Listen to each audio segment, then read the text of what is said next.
Produire du biogaz pour répondre à ses propres besoins énergétiques ?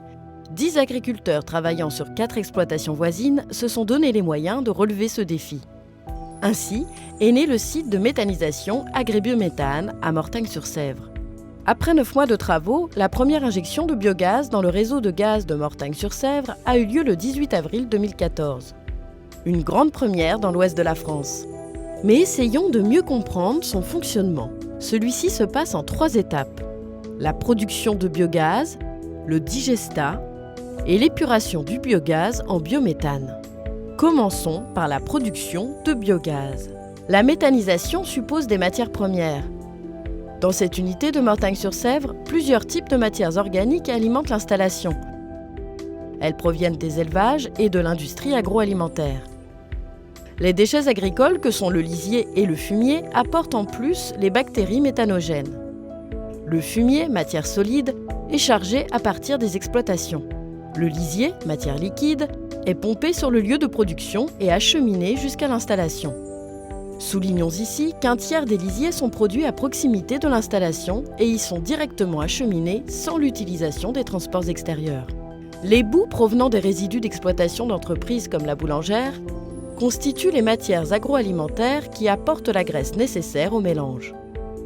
Toutes les matières organiques sont d'abord pesées. On note ensuite soigneusement leur provenance et leurs caractéristiques.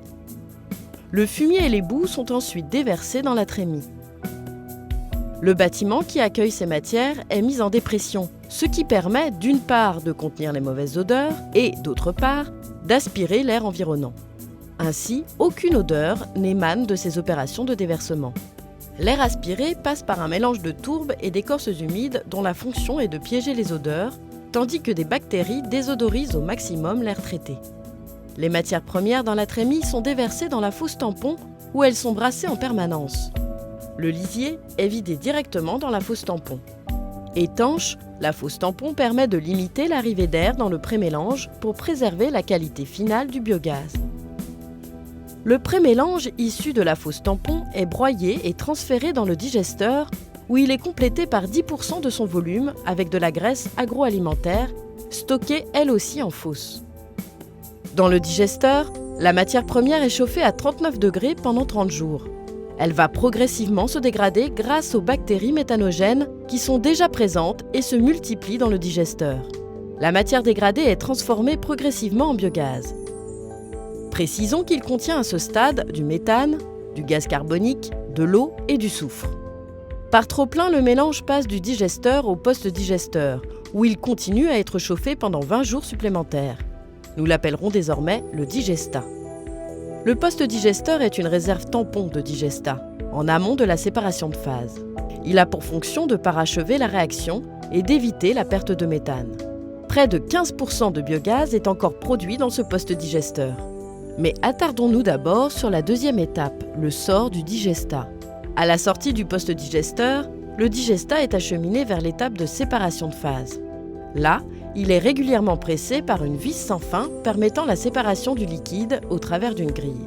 Sa forme solide est ensuite récupérée dans l'ébène, avant d'entrer dans la fabrication du compost. Mais ça, c'est le travail d'une entreprise spécialisée qui va s'occuper de mélanger et broyer le digestat solide avec d'autres produits organiques. Le mélange est ensuite composté et pourra être utilisé dans les jardins et les potagers. Ce compost ainsi obtenu est un produit naturel de qualité qui permet de respecter l'équilibre écologique. Le digestat liquide, lui, est stocké dans une poche à raison de 3000 m3 sur le site et de 7000 m3 dans plusieurs fosses réparties au plus près des parcelles sur chaque site d'exploitation.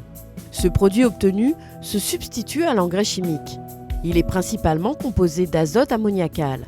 Il servira à être répandu sur les cultures agricoles grâce à un matériel spécifique, le Quadraferti. Le digestat liquide est poussé par une pompe de la fosse de stockage jusqu'au Quadraferti. Il pénètre directement dans le sol au plus près des racines, ce qui le rend rapidement assimilable par les plantes. On lui reconnaît la vertu d'être devenu un produit homogène inodore d'une qualité constante qui n'acidifie pas les sols. Lors de la troisième étape, le biogaz produit successivement par le digesteur, puis par le post-digesteur, est transféré dans la partie épuration qui consiste à récupérer le méthane. 3 phases permettront maintenant l'épuration du gaz. Le soufre au présent est d'abord piégé par un filtre à charbon laissant passer les molécules de dioxyde de carbone, d'eau et de méthane. Ce filtre est renouvelé tous les 6 mois. Le séchage vise à éliminer l'eau. Il se réalise par refroidissement. La chute de température crée un phénomène de condensation qui facilite la récupération et l'évacuation de l'eau. Débarrassé de son eau, le biogaz devient un gaz composé de CO2 et de CH4.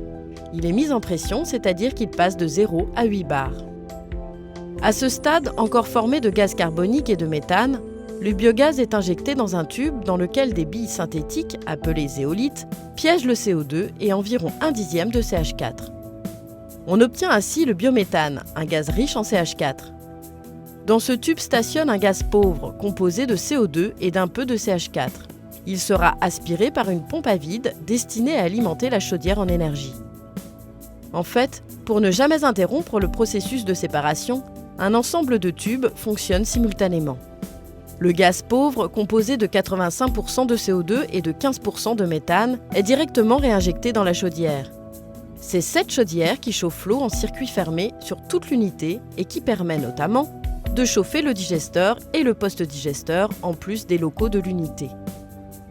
Le gaz vert est directement envoyé vers le poste d'injection de GRDF où il sera contrôlé et compté avant d'être introduit dans le réseau gaz de ville.